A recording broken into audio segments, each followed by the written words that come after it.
Hello everyone, welcome to our channel. Telugu రాష్ట్రాల్లో మారుతున్నటువంటి వాతావరణ పరిస్థితులు, పలు జిల్లాల్లో ఉన్నటువంటి వర్షాలు, వివరాల్లోకి వెళ్దాం. ఏ జిల్లాలో వర్షాలు పడతాయి, వాతావరణ పరిస్థితులు ఏంటి తెలుసుకునే ముందు మీరు ఇంకా మన ఛానల్ కనుక సబ్స్క్రైబ్ చేయలేదా అయితే వెంటనే సబ్స్క్రైబ్ పక్కన ఉన్న బెల్ ఐకాన్ కూడా క్లిక్ చేసేయండి. ఇక లేట్ చేయకుండా వివరాల్లో కనుక వెళ్ళినట్లయితే రెండు తెలుగు రాష్ట్రాల్లోనూ భిన్న వాతావరణ పరిస్థితులు కనిపిస్తున్నాయి. అన్ని జిల్లాల్లో కూడా దాదాపుగా 42 డిగ్రీల వరకు ఉష్ణోగ్రతలు నమోదవుతున్నాయి. ముఖ్యంగా కర్నూలు, కడప, అనంతపురం, సత్యసాయి జిల్లాలో 44 నుంచి 45 డిగ్రీల వరకు కూడా ఉష్ణోగ్రతలు నమోదవుతున్నాయని వాతావరణ కేంద్రం వెల్లడించింది.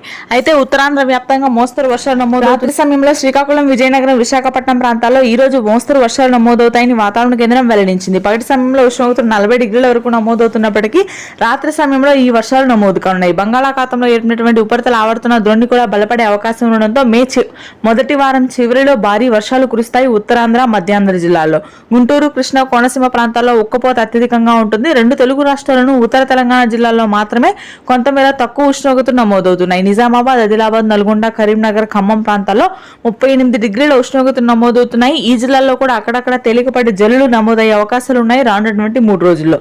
ఆ తరువాత అకాల వర్షాలు కురుస్తాయి. ఇది ప్రస్తుతం latest weather update. Thanks for watching this video.